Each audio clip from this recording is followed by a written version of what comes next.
इतिहास, भारतीय इतिहास के कुछ विषय भाग 1 के अंतर्गत आज हम पढ़ेंगे 4 वर्णों से परे अधीनता और संघर्ष।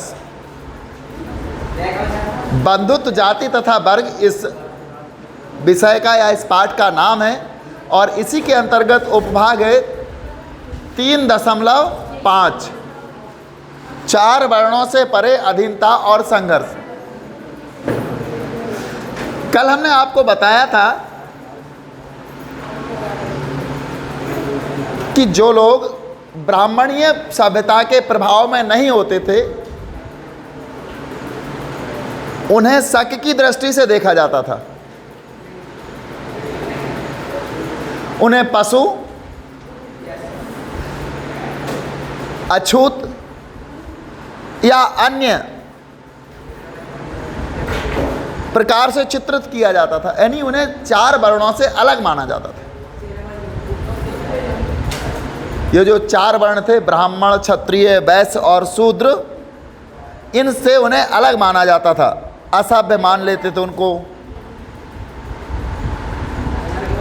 इसके अलावा जो जंगल में संग्रह करते थे या शिकार करते थे, जंगल में संग्रह या शिकार करते थे, इनको भी हीन दृष्टि से देखा जाता था। इनमें से इन्हें निषाद माना जाता था और एकलव्य जो थे वो निषाद ही थे। एकलव्य के बारे में आपने कथा सुनी होगी। एकलव्य जब ब्राह्मण गुरु द्रोण के पास शिक्षा प्राप्त करने के लिए पहुंचे तो उन्होंने शिक्षा देने से इनकार कर दिया।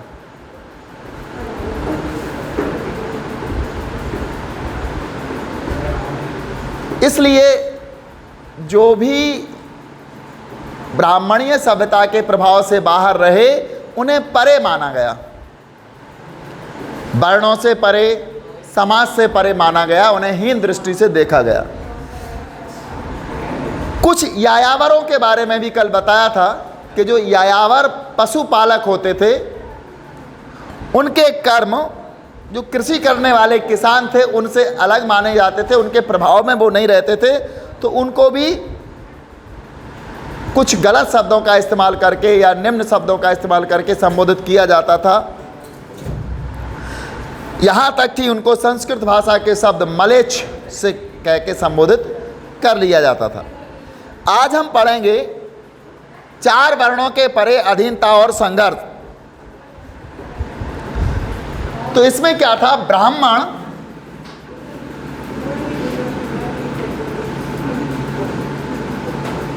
जो ब्राह्मण थे वो कुछ वर्गों को या कुछ वर्णों को या कुछ लोगों को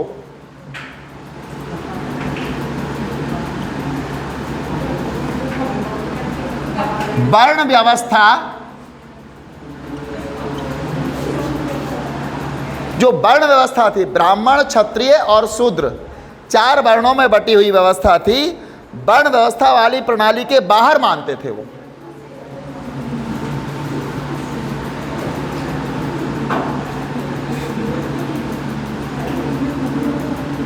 प्रणाली के बाहर मानते थे।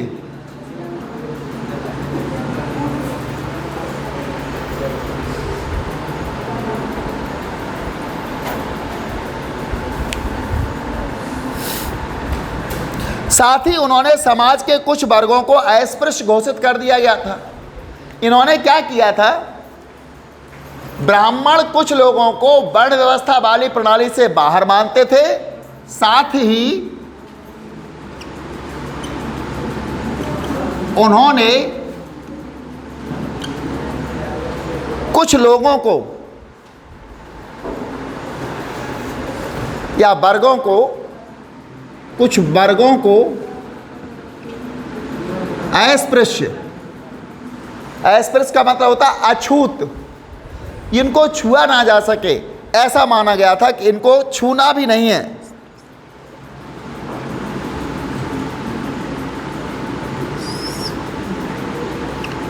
अस्पृश्य यानी कि अछूत। घोषित कर दिया था।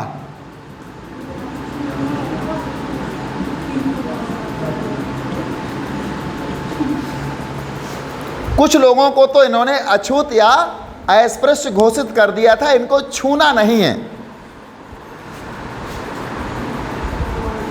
और इस प्रकार इन्होंने सामाजिक वैषम्य उत्पन्न कर दिया था। अतः यह सामाजिक वैषम्य, वैषम्य का मतलब है समाज की विषमता। जब समाज के कुछ लोगों को छुआ ना जाए, उन्हें अछूत मान लिया जाए, तो यह सामाजिक वैषम्य होगा। वो समाज के सबसे निचले स्तर पर होंगे, समाज में साम्य नहीं होगा, समानता नहीं होगी। तो यह सामाजिक वैषम्य, अतः यह सामाजिक वैषम्य उत्पन्न कर दिया।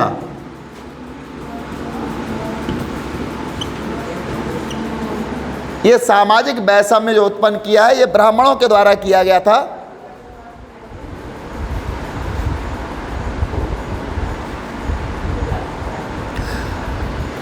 ब्राह्मणों का मानना था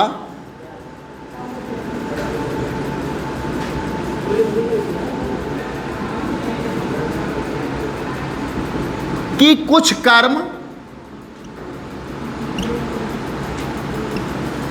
जो प्रायः अनुष्ठानों के द्वारा संपन्न किए जाते हैं,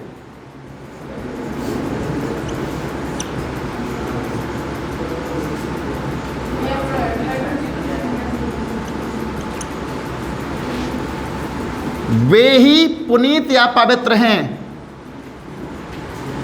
वे ही पुनीत या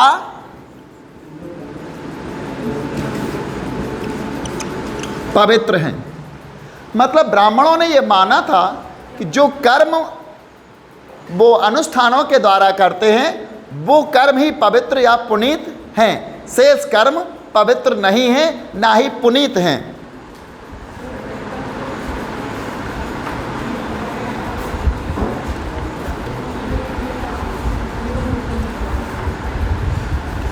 और जो अपने को पवित्र मानते थे, जो लोग अपने आप को पवित्र मानते थे, वो अस्पृश्य अर्थात अछूत लोगों के हाथ का भोजन स्वीकार नहीं करते थे। जो लोग अपने आप को अनुष्ठानों के द्वारा पवित्र मानते थे, वो लोग अस्पृश्यों या अछूतों के हाथ का भोजन ग्रहण नहीं करते थे। पवित्रता के इस पहलू के ठीक विपरीत कुछ कार्य ऐसे थे जिन्हें खास तौर से दूषित माना जाता था। पवित्रता के विपरीत कुछ ऐसे भी कार्य थे इनको दूषित माना जाता था। जैसे कौन से दूषित कार्य थे, उन कार्यों को अपन देखें। जैसे अंत्येष्टि, शवों की अंत्येष्टि करना, दूषित कार्य कौन से थे?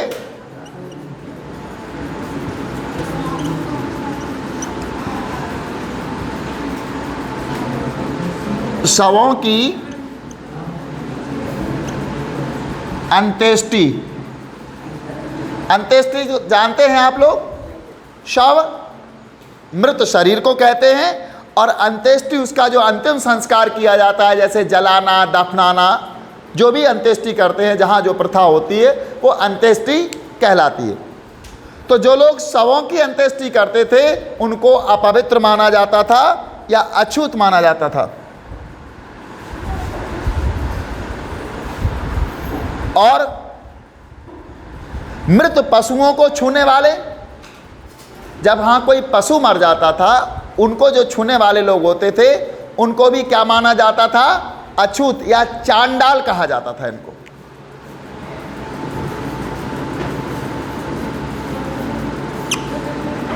चांडाल, चांडाल कौन थे? जो शवों की अंत्येष्टि करते थे और मृत पशुओं को छूते थे या उठाते थे। इसमें लिख दें, शवों की अंत्येष्टि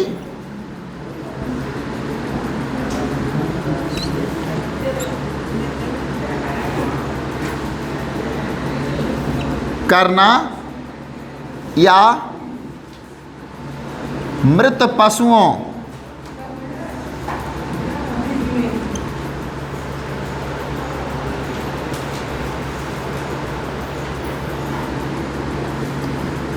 को छूना, ये चांडालों का काम था। उन लोगों को क्या माना गया? चांडाल माना गया, जो शवों की अंत्येष्टि करते थे या मृत पशुओं को छूते थे। उन्हें वर्ण व्यवस्था वाले समाज में सबसे निम्न कोटि पर रखा गया था। जो वर्ण व्यवस्था वाला समाज था, चांडालों को सबसे निम्न कोटि पर रखा। हमारी जो वर्ण व्यवस्था है, ब्राह्मण, क्षत्रिय, वैश्य और शूद्र, इसमें सबसे नीचे की कोटि पर, सबसे नीचे के स्थान पर किसको रखा गया था? क्यों चंचल?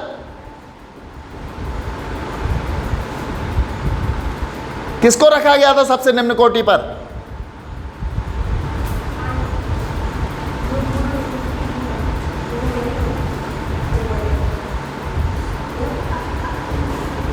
चांडालों को।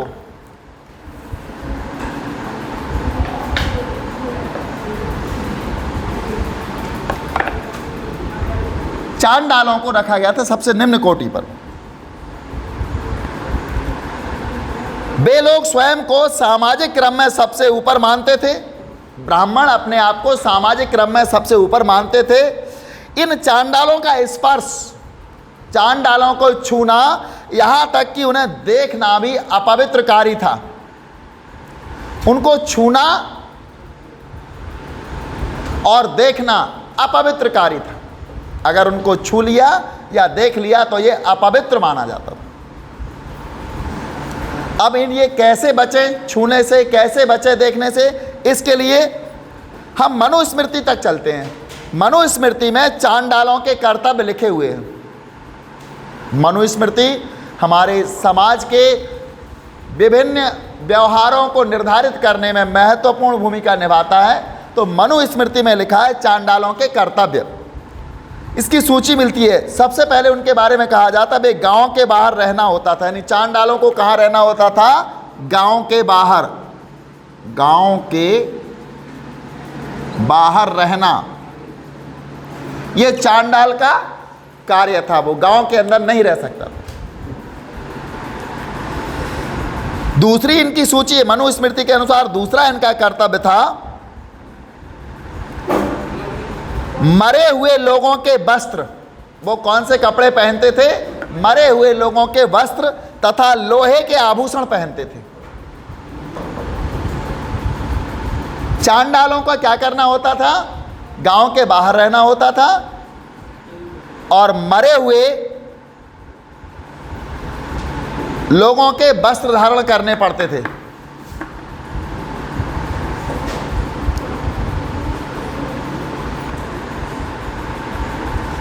चांडालों को मरे हुए लोगों के वस्त्र पहनने पड़ते थे। साथ ही साथ लोहे के आभूषण, जो ज्वेलरी पहनते थे वो लोहे की होती थी, किसी बहुमूल्य धातु की नहीं होती थी। रात्रि में वे गांव और नगरों में चल फिर नहीं सकते थे। रात्रि में वे गांव और नगरों में चल फिर नहीं सकते थे। उनको अनुमति नहीं थी गांव में जाने की और आने की, क्योंकि हमने आपको बताया चांडाल जो होते थे, स्पर्श तो दूर है, उनका देखना से भी लोग अपवित्र हो जाते थे। अब ये बहुत बड़ी घटना घटने वाली है, वो हम बताएंगे आपको। संबंधियों से विहीन मृतकों की उन्हें अंत्येष्टि करनी पड़ती थी। जो संबंधियों से विहीन व्यक्ति होता था, यानी जिसका कोई ना हो और उसकी मृत्यु यदि हो जाती है तो उस व्यक्ति की अंत्येष्टि किसका जिम्मा? चांडालों के ऊपर होता था। जैसे कोई व्यक्ति सिंगल रहता है, उसके परिवार में कोई नहीं है और उसकी मृत्यु हो जाए तो उसकी अंत्येष्टि किसको करनी होती थी? चांडाल को।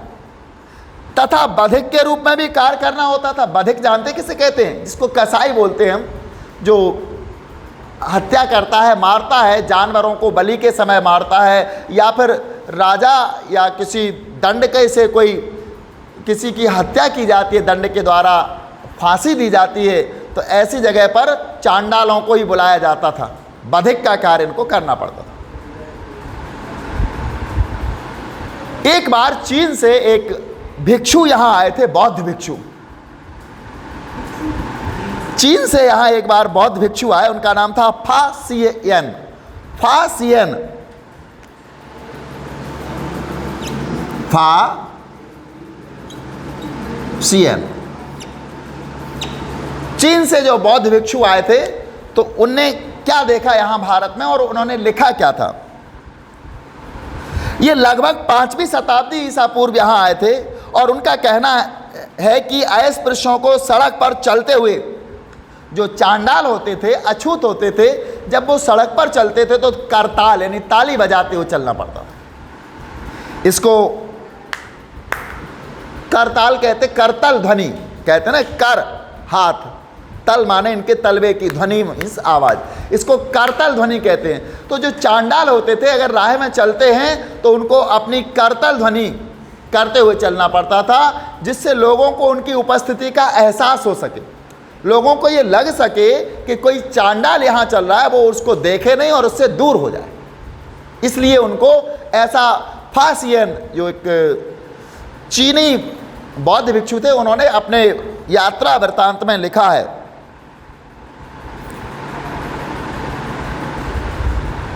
एक और चीनी के तीर्थयात्री यहां आए, इनका नाम था स्वयं त्सांग। स्वयं त्सांग ये लिखते हैं, ये लगभग 7वीं शताब्दी में आए थे यहाँ पर। कहते हैं कि बधिक और सफाई करने वालों को नगर से बाहर रहना पड़ता था। जो बधिक होते थे, बधिक समझ गए होगे ना, और जो कसाई होते थे, इनको यानी सफाई करने वाले जो होते थे, इनको नगर से बाहर रहना पड़ता था, गांव के अंदर ये कभी रह नहीं पाते थे। अब ब्राह्मणीय ग्रंथों में, जो ब्राह्मणों से अलग ग्रंथ हैं, अब ब्राह्मणीय ग्रंथों से या ग्रंथों में चित्रित चांडालों के जीवन का विश्लेषण करके इतिहासकारों ने यह जानने का प्रयास किया है कि क्या चांडालों ने शास्त्रों में निर्धारित अपने हीन जीवन को स्वीकार कर लिया है। ये अब ब्राह्मणीय साहित्य उसमें लिखा है, क्या चांडालों ने अपने जीवन को ऐसा स्वीकार कर लिया जो उनको दिया जा रहा है। वो गांव में नहीं रह सकते, जहां चले वो ताली बजा करके ही उनको चलना होता था, रात में भी गांव में वो नहीं जा सकते थे। साथ ही साथ अगर कोई व्यक्ति मर जाता था और उसका कोई परिवार का व्यक्ति नहीं होता था, यानी संबंधी विहीन होता था, तो उसकी अंत्येष्टि इनको करनी पड़ती थी। मरे हुए लोगों के वस्त्र पहनने पड़ते थे और लोहे के आभूषण पहनने पड़ते थे। ये था चांडालों। चांडाल को देखना भी वर्जित था, देखने पर भी उतना ही पाप लगता था जितना छूने पर।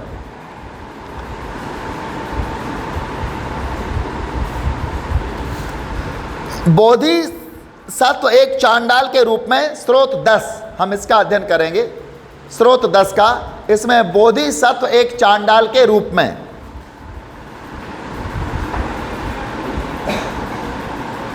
क्या चांडालों ने अपने को समाज की सबसे निचली श्रेणी में रखे जाने का प्रतिरोध किया है। कभी कोई ऐसा चांडाल हुआ है जिसने इस बात के लिए आवाज उठाई हो कि हम सबको सबसे निचली श्रेणी में क्यों रखा है? कभी किसी चांडाल ने ऐसी आवाज उठाई है कि हमको सबसे निचले स्तर पर क्यों रखा गया है? यह कहानी पढ़िए जो पाली में लिखी है। कौन सी भाषा में लिखी है? पाली भाषा में लिखी है। मातंग जातक से ली गई है। मातंग जातक, जातक कथाएं जो है मातंग जातक से ली गई है।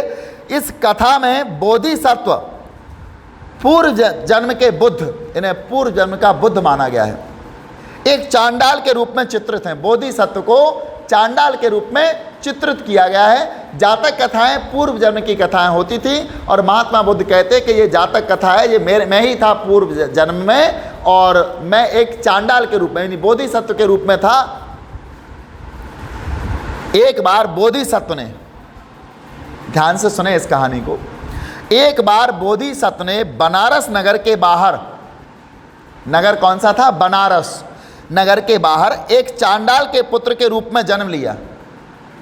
बोधिसत्व ने चांडाल के पुत्र के रूप में जन्म लिया। उनका नाम मातंग था। नाम क्या था उनका?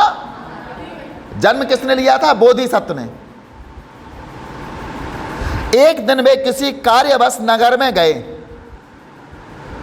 मातंग के रूप में जन्म लिया था ना उनने, तो एक बार वो कहाँ गए? किसी कार्य के लिए नगर में गए। वहाँ उनकी मुलाकात दिथ्य मांगलिक नामक एक व्यापारी की पुत्री से हुई।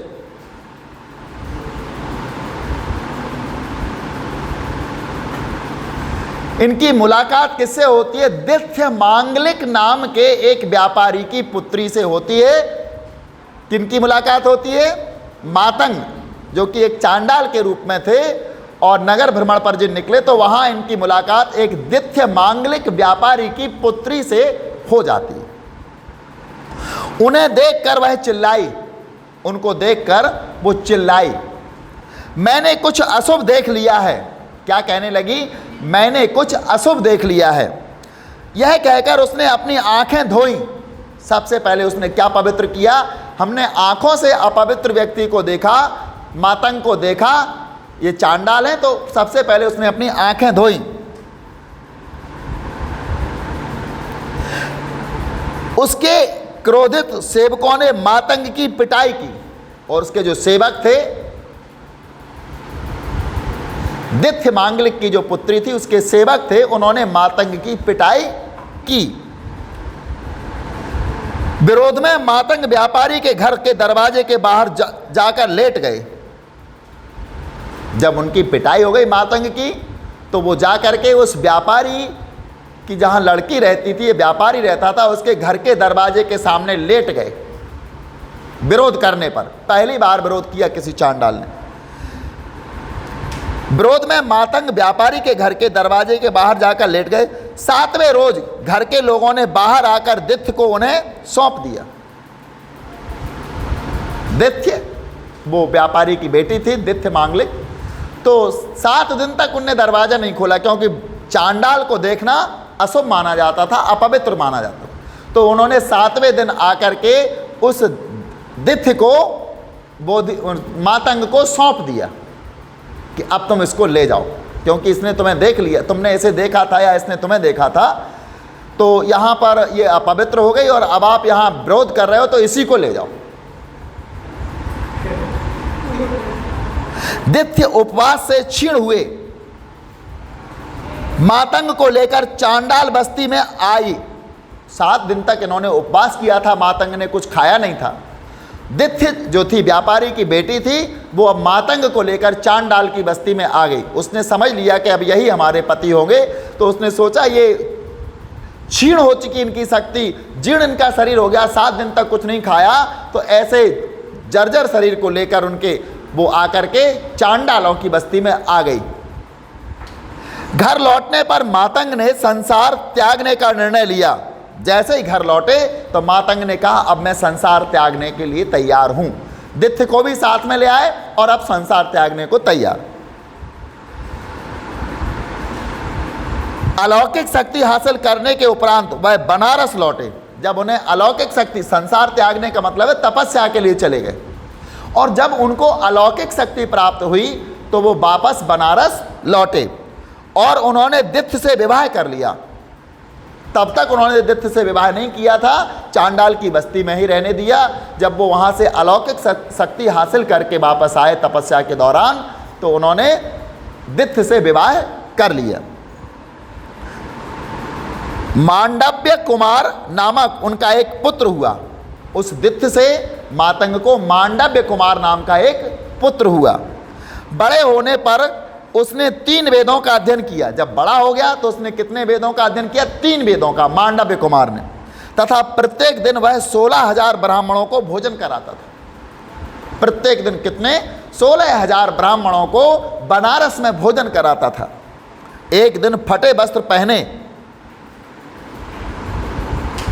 तथा मिट्टी का भिक्षा पात्र हाथ में लिए मातंग अपने पुत्र के दरवाजे पर आए। मातंग विवाह करने के बाद पुत्र का जन्म हुआ होगा, वो चले गए। उनके पुत्र ने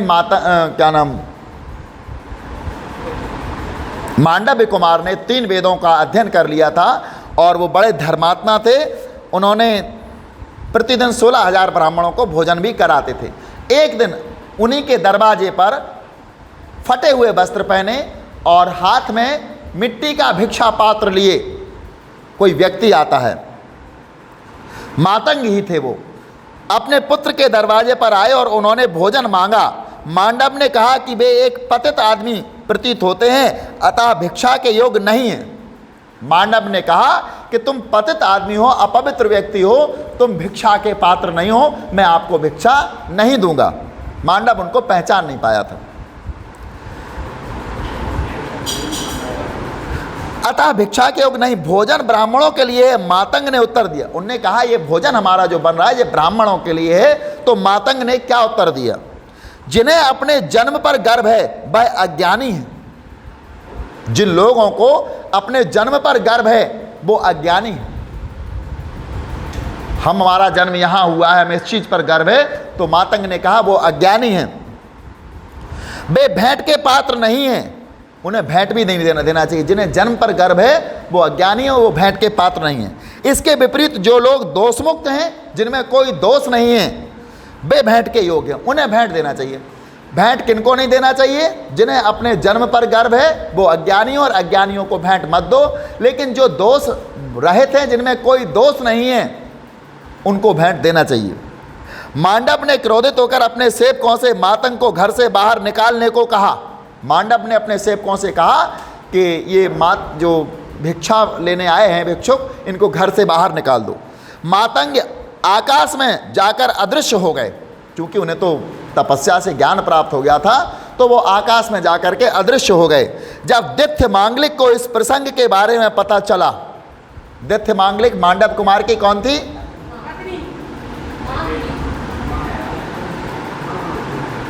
रिश्तों का तो ध्यान करो कम से।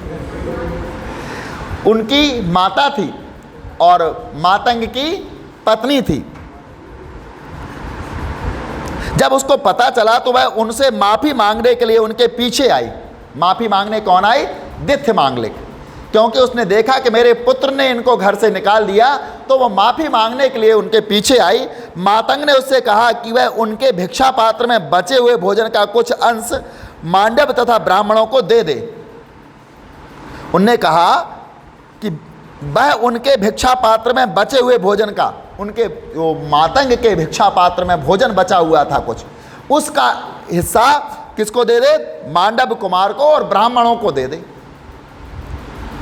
यानी ब्राह्मणों के लिए भोजन कैसा देना था? पवित्र। लेकिन मातंग तो स्वयं में चांडाल थे। लेकिन जब वो तपस्या उन्होंने की थी, ज्ञान प्राप्त हो गया था, तो वो यही बात तो कह रहे थे वो कि जो दोष मुक्त हैं वही सही है, उनको दान दो। तो दोष मुक्त थे मांडव, इसलिए मांडव ने कहा था कि हमारे भिक्षा पात्र में जो शेष भोजन बचा है, इसको कुछ मांडव कुमार को दे दो और कुछ ब्राह्मणों को दे दो, ऐसा मातंग ने कहा था।